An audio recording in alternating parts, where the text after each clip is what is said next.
Mr. President, the American people are sharply divided on some issues. One of those issues is abortion. One group of people has a different idea about when human life begins and is worth protecting and needs to be protected under law. It's difficult to reconcile the views of those who are in sharp contrast with each other, given that one group thinks that human life begins earlier, much earlier than the other group. As difficult as it can be to reconcile those competing viewpoints, where Americans are so sharply divided, there is an issue related to abortion on which Americans are overwhelmingly and refreshingly united. That is, because both sides tend to recognize that a number of Americans are uncomfortable with abortion to the extent that we are. Americans overwhelmingly agree with a vast supermajority in agreement that the federal government should not use U.S. taxpayer funds for abortions. To that end, Congress has passed laws providing just that. One specific law deals specifically with the U.S. Department of Defense. Codified at 10 U.S.C. Section 1093, this statute, which has been on the books for decades, says that you may not use Department of Defense funding or facilities for abortions. Well, late last year, rumors started circulating to the effect that the U.S. Department of Defense was considering adopting policies that would fund abortion travel, specifically allowing U.S. military personnel seeking abortions in a neighboring state or in a different state than where they were living or stationed to receive 3 weeks of paid leave time and compensated travel, air travel or otherwise, lodging accommodations, per diem, etc., specifically to have an abortion. My friend and colleague, the distinguished senior senator from the state of Alabama, Senator Tuberville, is concerned about this. Sitting on the Armed Services Committee in the Senate, which he does, he visited with Defense Secretary Lloyd Austin and expressed his concerns about this rumored policy. And he said, you shouldn't do this. This is inconsistent with the spirit, if not also the letter, of 10 U.S.C. 1093. And if you do this, there will be consequences, including, among other things, Senator Tuberville will be forced into a position in which I will delay the confirmation of flag officer military promotions. Regrettably, a couple months later, Secretary Austin, completely ignoring federal law, completely ignoring what Senator Tuberville had told him, proceeded with the policy anyway. By so doing, he made a decision to openly flout federal law. The sole purpose of this policy is to try to find an all-too-cute, way-too-tricky route around what federal law requires, flatly inconsistent with the spirit, if not also the letter of federal law. Now, since then, there has been debate on this on the Senate floor. Words have been exchanged. People have strong views about this approach. But make no mistake, all Senator Tuberville is doing is saying that in the past, I, along with every other senator, have typically moved heaven and earth to expedite the confirmation of these military promotions to allow them to occur quickly. Most of them are not controversial.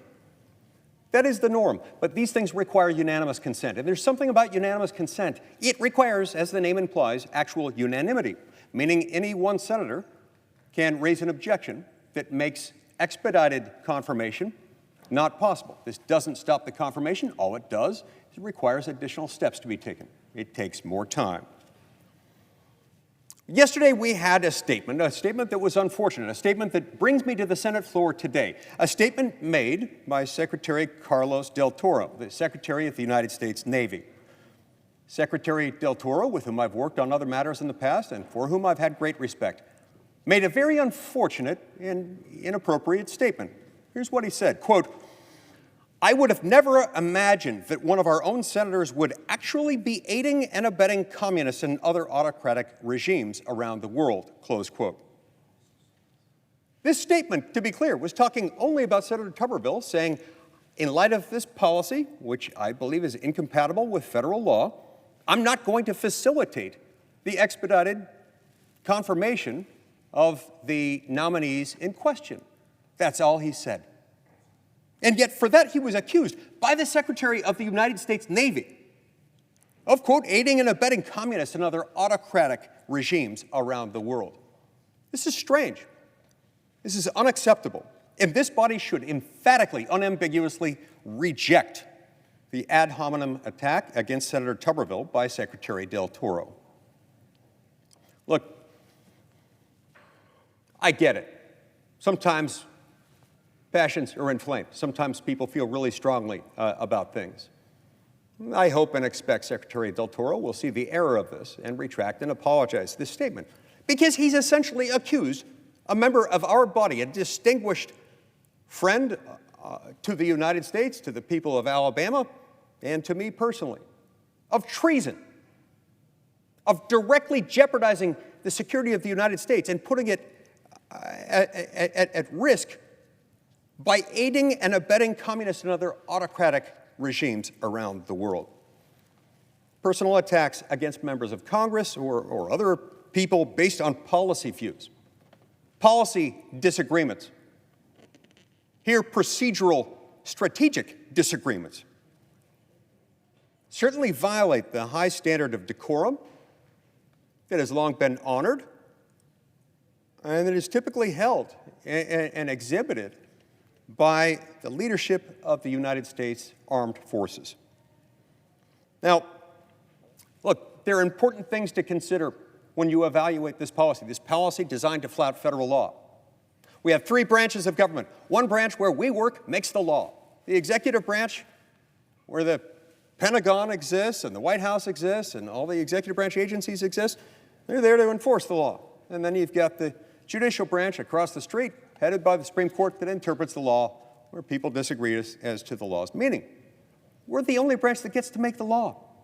The very, very first operative provision, the first clause of the first section of the first article of the Constitution, Article 1, Section 1, Clause 1, makes clear all legislative powers herein granted shall be vested in a Congress of the United States, which shall consist of a Senate and a House of Representatives. Article 1, Section 7 makes clear, even clearer, how this works. You cannot make a federal law without passing the same legislation through the House and through the Senate, identical language, then submitting that to the President, presenting it, as we say, for signature, veto, or acquiescence. If you don't follow the formula of Article 1, Section 7, you have not made a federal law. Once a federal law is made, it cannot be changed or unmade without going through that same process. But here, the Department of Defense seems not to have gotten the memo. And by the memo, I mean the United States Constitution. Now, this oath of office that I have right here, this is an oath of office that is a prerequisite. It's required of all those elected or appointed to civil service or uniformed service that they have to take before assuming their duties in question. Here's what it says. I do solemnly swear or affirm that I will support and defend the Constitution of the United States against all enemies, foreign and domestic, that I will bear true faith and allegiance to the same, that I take this obligation freely without any mental reservation or purpose of evasion, and that I will well and faithfully discharge the duties of the office on which I am about to enter, so help me God. That's codified in federal law, adopted by Congress in 5 U.S.C. Section 3331. Look, by swearing to support and uphold the Constitution, as this oath requires, as they're required to do under federal statute, anyone taking this oath understands that our Constitution expressly, explicitly, unambiguously, and exclusively empowers Congress to make the laws. Only Congress has the lawmaking power. Only Congress may change the law. Only Congress may repeal the law. The other branches can't do that. Now, the outrage from Secretary Del Toro, and I would add from some other Pentagon officials, including but not limited to Defense Secretary Lloyd Austin, sort of has a tendency to make it appear as though they've written a new oath, as it were. And so when we look at this, we can imagine perhaps what they might be thinking, whether they've gone to the trouble of rewriting it in this fashion or not. Essentially what they've done is to come up with President Biden's own Pentagon-specific oath of office. It's as though they're saying, I do solemnly swear or affirm that I will make all laws that I determine necessary and proper that I will bear true faith and allegiance to the same laws that I have decided to make within the executive branch, that I take this obligation freely without any mental reservation or purpose of evasion, and that I will legislate from the E-ring of the Pentagon, which I am about to enter, so help me God. That, of course, is not the real oath. That oath, of course, is an abomination and is an affront to this body, to the other chamber of Congress, and to the Constitution itself. This is an oath that rejects the Constitution and that empowers unelected and unaccountable officials, officials who have never been elected to make laws, as supreme lawmakers.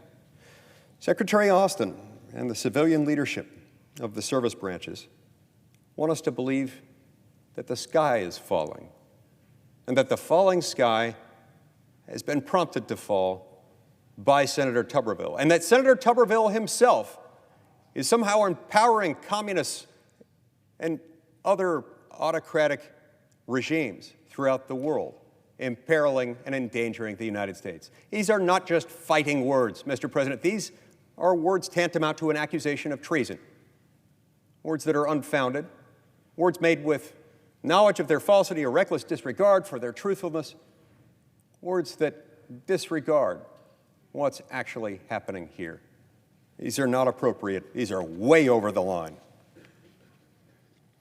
In reality, if this is where truly aiding and abetting communist and other autocratic regimes were concerned, if that's really what we were facing, if that's really where we were, and American national security was being impaired in the manner to the degree that these people have suggested, including and especially Secretary Del Toro, we'd be looking at a very different outcome here. Because if they really believed this, which they do not, and we know that they don't believe it, because if we were in that situation, there are only 1, 2, maybe 3 possible outcomes at that moment. Either the Department of Defense would ideally just suspend its attempt to circumvent federal law and end its abortion travel policy. If they suspended this right now, either indefinitely or until such time as they could change the law to do what they want to do, that's the fastest way to do that.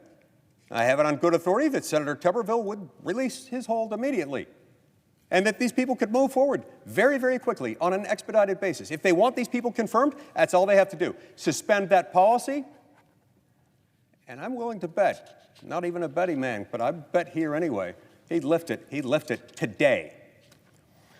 Option number 2, possibility number 2.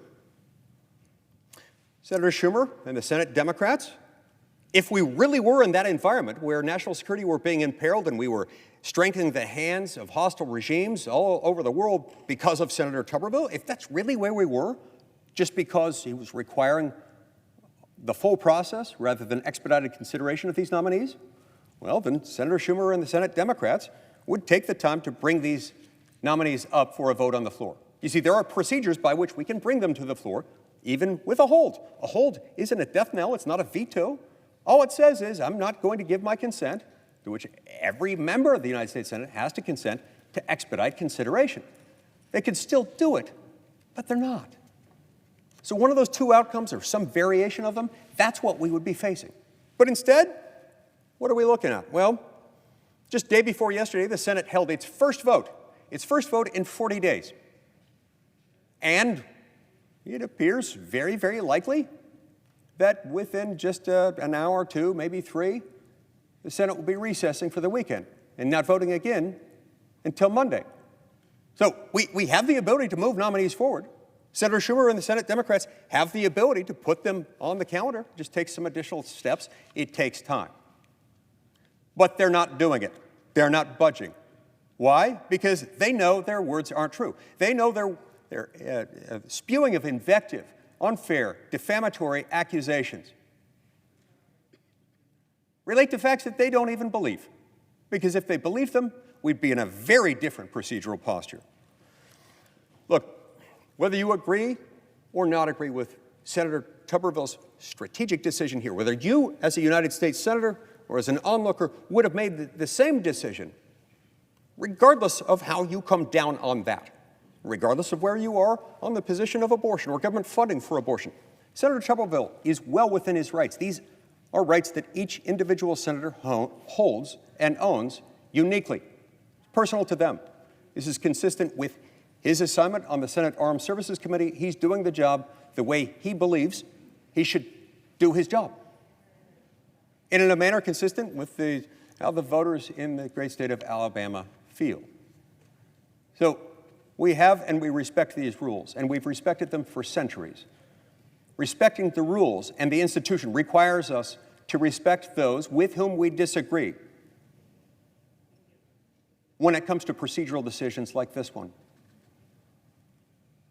We need to respect them not just in spite of the disagreement, but especially in the face of a disagreement, if we're going to uphold these rules, which have lasted for centuries and helped propel this body to the status I hope it can live up to more completely as is the world's greatest deliberative legislative body. And yet it's interesting to show that we really are not in that place where we would be if they took these things seriously. Just yesterday, Senator Schumer, the Senate Majority Leader himself, commented when asked about or in reference to his own refusal to put the confirmation of C.Q. Brown to be the chairman of the Joint Chiefs of Staff on the Senate floor for a vote. Here's what he said. Quote, "This is a problem created by Republicans, and it's up to them to solve it. We're not going to shift the burden to Democrats when this is a Republican-caused problem," close quote. This is nuts. Look, what he's saying here is that, yeah, in the past, we would have expected to vote on the confirmation of the chairman of the Joint Chiefs of Staff. In fact, in the 12 and a half years I've served in this body, I think we have voted on the chairman of the Joint Chiefs of Staff individually and not as part of some massive en bloc confirmation package. And yet he's not even willing to move the chairman of the Joint Chiefs of Staff. It's not even that long of a process to get this person on the calendar. He's not willing even to do that. Why? Well, he told us why. Because he's having too much fun blaming Republicans for it. He holds the tools to get people confirmed. He's not willing to move them. He's not willing to budge an inch. So look, while Americans may disagree on the legality of abortion, and they do, there's long been this overwhelming bipartisan supermajority understanding, first and foremost among the American people at large. And there has until very lately even been that bipartisan overwhelming supermajority consensus among federal elected lawmakers that Americans are against tacitly supporting abortion with their taxpayer dollars. The last time I read the Constitution, I noticed that, as I noted earlier, it's Congress that makes the laws, not the Department of Defense. Senator Tuberville is right to oppose this egregious policy, and he is well within his rights as a member of the United States Senate to take this position. We should commend his courage and applaud his dedication to upholding his oath of office, his commitment to the Constitution, and standing for those who cannot stand, let alone speak for themselves. So even if you don't agree with Senator Tuberville on abortion, or on federal funding for abortion, or on his particular use of this particular procedural remedy, you should at least respect him. If you can't respect him and show respect for his decision, you're showing disrespect for this institution, for its rules, for our governing documents, including the Constitution, and for the entity, the customs and traditions that have helped preserve our unique form of constitutional representative government in America. Let this message to Secretary Austin and Secretary Del Toro be clear. If you want to make laws, run for Congress. You can't legislate from the E-ring of the Pentagon. Until then, stand down and leave the lawmaking to the lawmakers.